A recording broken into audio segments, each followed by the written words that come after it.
नमस्कार प्यारे साथियों, ऑनलाइन सारथी यूट्यूब चैनल पर आपका स्वागत है। राजस्थान के अंदर लॉट ऑफ सफाई कर्मचारी की वैकेंसी देखने को मिली है। जी, इस वीडियो के अंदर इस वैकेंसी के बारे में चर्चा करेंगे। क्या इसके अंदर एग्जाम होगा, एक्सपीरियंस सर्टिफिकेट कौन सा काम आएगा, कहाँ से आप एक्सपीरियंस सर्टिफिकेट बना सकते हो, संपूर्ण चर्चा इसमें करने वाले हैं।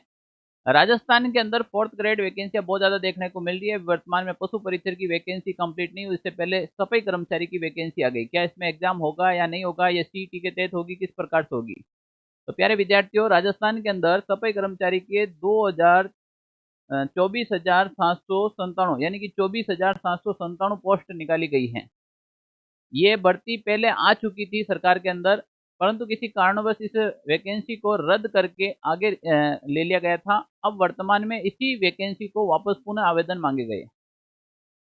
पुनः आवेदन के अंदर इसका क्राइटेरिया क्या रहेगा, किस प्रकार से रहेगा, अगर किसी ने पहले फॉर्म भर रखा है तो वो वापस दोबारा क्या करना है, इसके बारे में चर्चा होगी।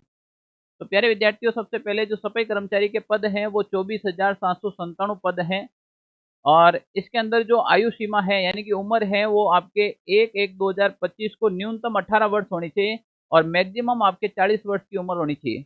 अगर आपकी उम्र 40 वर्ष से कम है और 18 वर्ष से ज़्यादा है तो आप इसमें फॉर्म भर सकते हैं। उम्र का जो दायरा रहेगा वो 1/1/2025 से काउंट किया जाएगा। तो 1/1/2025 को आपकी उम्र 18 वर्ष कंप्लीट हो जानी चाहिए। इसके बाद जो आवेदन की तारीख है वो आपके 4/3/2024 से 24/3/2024 रात्रि रात्रि 12 बजे तक आवेदन कर सकते हो। तो आवेदन की लास्ट डेट का इंतजार नहीं करें। 4/3 यानी कि 4 मार्च को आपके फॉर्म शुरू हो जाएंगे और 4 मार्च से लगाकर आपके 24 मार्च तक फॉर्म भरे जाएंगे, यानी कि 20 दिन का टाइम है, ज़्यादा टाइम है नहीं आपके पास। तो फॉर्म आप जल्दी से पहले फिल कर दीजिएगा। जो इस भर्ती के अंदर इंटरेस्ट रखता है, जो इस भर्ती में जाना चाहता है, जिसको किसी भी हालत में राजस्थान में गवर्नमेंट जॉब चाहिए, उनके लिए ये वैकेंसी अच्छी है। होने वाला क्या है, इसके बाद आपको फॉर्म भरने के बाद एक त्रुटि का भी लिंक दिया जाएगा जो 27/3/2024, यानी कि ये सरकार इतना अच्छा काम करी है। आलोक राज जी बार बार ट्वीट करके हर विद्यार्थियों से मिल रहे हैं, रूबरू हो रहे हैं। तो इन्होंने साफ कर दिया है, साफ ये किया है कि भाई जो आपके 27 तारीख से यानी 27 मार्च से आपके 2/4 यानी कि अप्रैल तक, 27 मार्च से 2 अप्रैल तक रात्रि 12 बजे तक आप उस फॉर्म में संशोधन कर सकते हैं। आपका एड्रेस गलत हो गया है या फिर आपके कोई जैसे ओबीसी की जगह जनरल हो गया है, ईडब्ल्यूएस हो गया है, ध्यान रख लेना आपकी डेट ऑफ बर्थ चेंज नहीं होगी। डेट ऑफ बर्थ एसएसओ में जो डाल रखी है वही दोबारा होगी, तो वो चेंज होने की कोई भी चांस नहीं है। केवल एड्रेस वगैरह, मोबाइल नंबर, ये आप चेंज कर सकते हो। ध्यान से सुन लेना। राजस्थान की हर नोटिफिकेशन के लिए टेलीग्राम, अभी तो वीडियो की पूरी इन्फॉर्मेशन मिलेगी आपको इसमें, परंतु राजस्थान की हर नोटिफिकेशन के लिए आप हमारे टेलीग्राम ग्रुप को ज्वाइन कर सकते हो, ऑनलाइन सारथी नाम से। इसमें राजस्थान की हर इन्फॉर्मेशन आपको मिलने वाली है, जिसका लिंक डिस्क्रिप्शन बॉक्स में डाल रखा है। आवेदन प्रक्रिया क्या रहेगी, तो आवेदन ऑनलाइन एप्लीकेशन फॉर्म होगा, एसएसओ पोर्टल के माध्यम से आवेदन करने की आपकी प्रक्रिया रहेगी। तो सबकी एसएसओ आईडी होनी चाहिए, ठीक है ना। सरकार की जो वेबसाइट दे रखी है उस वेबसाइट के ऊपर ओटीआर के माध्यम से रजिस्ट्रेशन होगा। ओटीआर का होता है वन टाइम रजिस्ट्रेशन। तो अब राजस्थान के अंदर ये नियम लागू कर दिया, ओटीआर वन टाइम रजिस्ट्रेशन करवाना है एक बार आपको। एक बार रजिस्ट्रेशन करवाने के बाद आपके सारे डाटा सरकार के पास सेव हो जाएंगे। आपको केवल आवेदन आप घर से ही भर सकते हो, सारे इन्फॉर्मेशन ऑलरेडी उसमें सेव आएगी, है ना। आप कभी भी वापस डेट ऑफ बर्थ चेंज नहीं कर सकते हो, ये प्रावधान नहीं है। अगर करना भी चाहते हैं तो बहुत लंबी प्रोसेस है। तो ओटीआर ध्यानपूर्वक भरना चाहिए आपको, ठीक है ना। अब इसके बाद आवेदन करने के लिए अभ्यर्थी के नाम, जन्म तिथि, लिंग एवं Aadhaar card, PAN card, voter card, driving licence, ID, Jan Aadhaar card में से किसी एक आईडी प्रूफ के विवरण का या डॉक्यूमेंट्स अपलोड करना अनिवार्य होंगे। जब आप ओटीआर करेंगे तो इनमें से एक आपको डॉक्यूमेंट्स हैं वो आपको साथ में अपडेट करना होगा, जिसमें आपकी डेट ऑफ बर्थ बराबर लिख रखी है, ठीक है ना। तो ये ओटीआर सिस्टम हो जाएगा।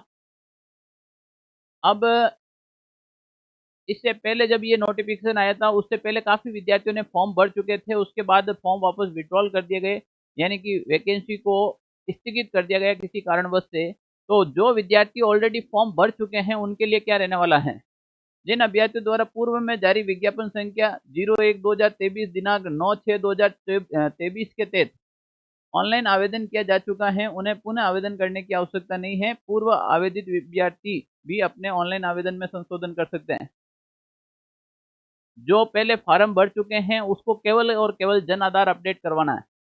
केवल और केवल उसी फॉर्म को अपडेट करवाना है, दोबारा फीस देने की जरूरत नहीं है, तुम्हें कुछ भी करने की जरूरत नहीं है। पर ध्यान रख लेना, जिसने पहले फॉर्म भर रखा है उसको अपडेट करना अनिवार्य है। अपडेट नहीं किया तो कोई काम का नहीं है, अपडेट करना अनिवार्य है।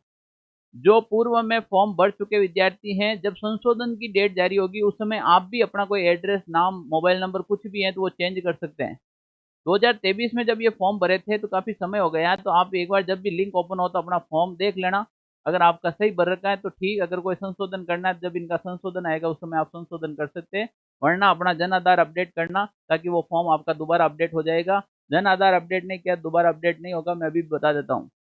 ऐसे मत रहना कि हमने पहले भर रखा है अब दोबारा नहीं भरेंगे।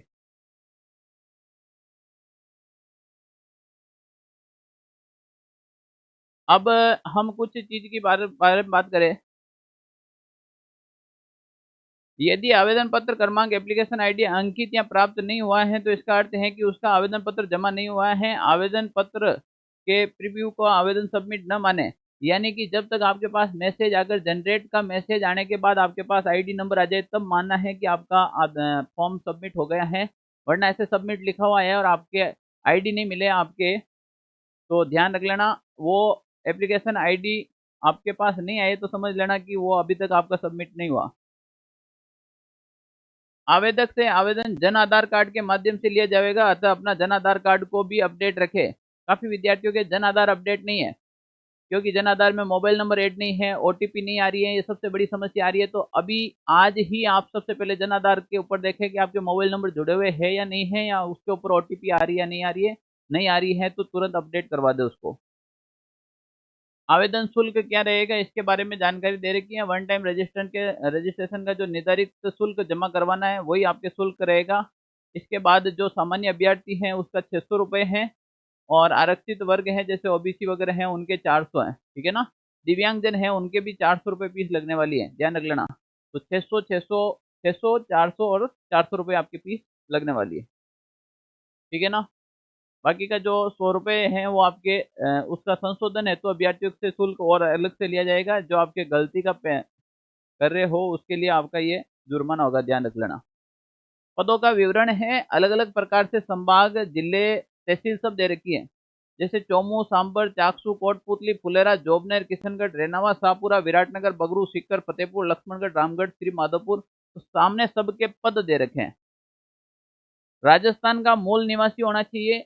इसमें आउट ऑफ राजस्थान का कैंडिडेट फॉर्म नहीं लगा सकता है, पहले बता देता हूँ। यूपी, बिहार, मध्य प्रदेश के लड़के फॉर्म नहीं लगा सकते हैं, राजस्थान का निवासी होना चाहिए।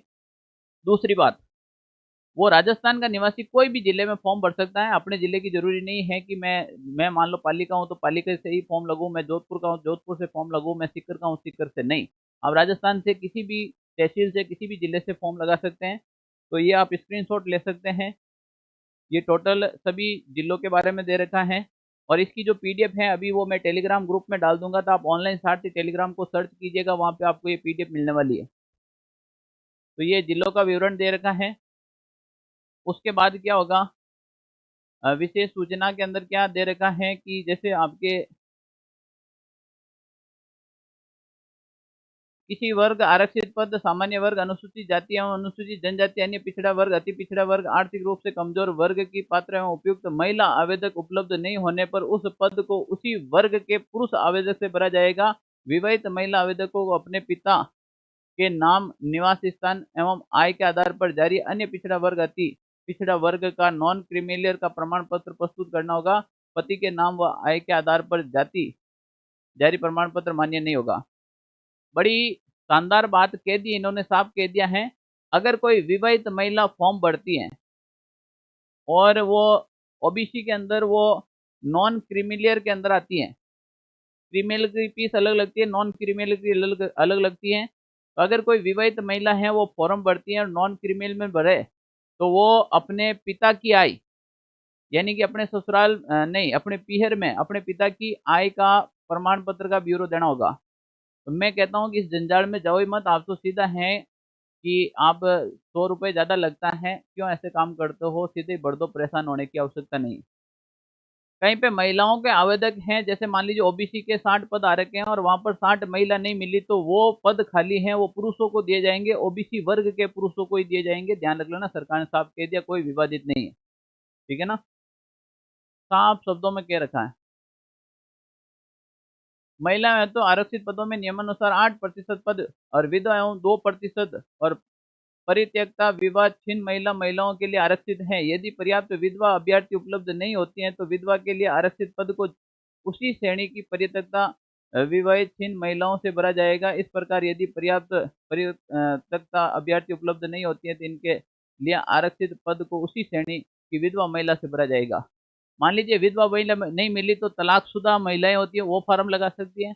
विधवा तलाकशुदा दोनों नहीं मिली हैं, तो फिर वहाँ की जनरल महिलाएं हैं, वो फॉर्म उनको दिए जाएंगे। कुल मिलाकर पहले महिला को प्राथमिक मिलेगी, फिर महिला नहीं मिलेगी तो वो पद पुरुषों को दिए जाएंगे, उसी कैटेगरी के पुरुषों को। ओके। उसके बाद उत्कृष्ट खिलाड़ी के लिए रिक्त 2% रहेगा। उत्कृष्ट खिलाड़ी में साफ कह दिया है कौन कौन से रहेंगे। आवेदनकर्ता राजस्थान का मूल निवासी होना चाहिए, ये साफ कह दिया है ना। सफाई कर्मचारी सीधी भर्ती पद हेतु योग्यता अभ्यर्थियों को राज्य के किसी भी नगरीय निकाय केंद्र अथवा राज्य के किसी भी विभाग केंद्र तथा राज्य सरकार के आदेश द्वारा संस्थापित स्वायत्तशासी संस्था, अर्ध सरकारी या संस्थान में संवेदकों, प्लेसमेंट एजेंसियों या निजी संस्थान जैसी स्कूलों, कॉलेज, हॉस्पिटल, देखो साफ दे रखा है, स्कूल, कॉलेज, हॉस्पिटल, होटलों, फैक्ट्रियों या घर, दुकानों, मॉल या कोई अन्य स्थानों पर नियमित रूप से सफाई कार्य करने का न्यूनतम 1 वर्ष का अनुभव प्रमाण पत्र आवेदन के अंतिम दिनांक तक आवश्यक है। आप कहीं से भी आवेदन ले सकते हो, चाहे वो होटल का हो, स्कूल का हो, बैंक का हो, कोई कंपनी का हो, कहीं से भी ले सकते हो। इसके ऊपर एक वीडियो बना दूंगा कि ये कैसे लेना है, आपको एक शॉर्ट रास्ता भी दिखा देंगे आपको। ठीक है ना? चरित्र प्रमाण पत्र होना चाहिए। वेतनमान क्या रहेगा? L1 निर्धारित है। वेतनमान जो चतुर्थ श्रेणी का हो, राष्ट्रीयता या तो भारतीय, नेपाल, भूटान, ये। उसके बाद में अगर अपन चयन प्रक्रिया की बात करें, तो नगरीय निकाय विज्ञप्ति पदों हेतु प्राप्त आवेदनों में से पात्र अभ्यर्थियों का चयन विज्ञापित पदों के वर्गानुसार 3 गुणा अभ्यर्थियों का लॉटरी प्रक्रिया अपनाकर प्रायोगिक परीक्षा हेतु चयन प्रक्रिया की जाएगी। और परीक्षा हेतु अगर ऐसा भी कोई चीज़ है, तो 3 माह की समय अवधि तक संबंधित नगरीय निकाय में प्रायोगिक परीक्षा आयोजन करवाया जाएगा। प्रायोगिक परीक्षा मूल्यांकन में निर्धारित मानदंड तथा उपस्थित, यानी कि कुल मिला के ये कहने का मतलब ये है कि जो फॉर्म आएगा, उन फॉर्म के लॉटरी सिस्टम होगा, उसके 3 गुना अभ्यर्थी के अगर फॉर्म हैं, तो लॉटरी सिस्टम लेंगे और लॉटरी सिस्टम से आपका चयन किया जाएगा। मेन चीज़ है, ठीक है ना? और जो भी जैसे आपके सर्टिफिकेट के वो हैं, इनके अनुसार प्राप्त अंकों के आधार पर वरीयता अनुसार वर्गवार विज्ञप्ति पदों की संख्या के अनुरूप अभ्यर्थियों का अंतिम रूप से चयन किया जाएगा। प्रायोगिक परीक्षा मूल्यांकन के दौरान मौके पर सफाई संबंधित कार्य तथा रोड स्वीपिंग, नालों की सफाई आदि कार्य करवाए जाएंगे। यानी कि इसमें क्या होगा, आपके एग्जाम के तौर पर प्रैक्टिकली एग्जाम होगा, जिसमें आपको साफ सफाई करके दिखाना है, नाले की सफाई करके दिखाना है, या फिर सफाई के अंदर कौन कौन से केमिकल्स काम लिए जाते हैं, ऐसे कौन से केमिकल्स हैं जिससे मच्छर या मच्छर के जो लार्वा होते हैं उनको मारने में काम आते हैं। जनरल नॉलेज के ट्यूशन आपके प्रैक्टिकल में साथ में हो सकते हैं, तो बढ़िया चीज़ है। लॉटरी की कैसे प्रक्रिया रहेगी, ये पूरी शर्त और नियम है वो आपके ऑनलाइन सारथी टेलीग्राम चैनल पे ये पूरी पीडीएफ डाल दी जाएगी, वहाँ से आप पढ़ सकते हो। उसके बाद राजस्थान के अंदर पशु परिचर की जो वैकेंसी चल रही है, उसकी निरंतर क्लासें हैं, वो ऑनलाइन सारथी यूट्यूब चैनल के ऊपर बिल्कुल निःशुल्क चल रही है पूरी ऑनलाइन सारथी टीम के साथ। अगर आप पशु परिचर के साथ में तैयारी कर रहे हो, तो आप हमारे ऑनलाइन सारथी यूट्यूब चैनल से जुड़े।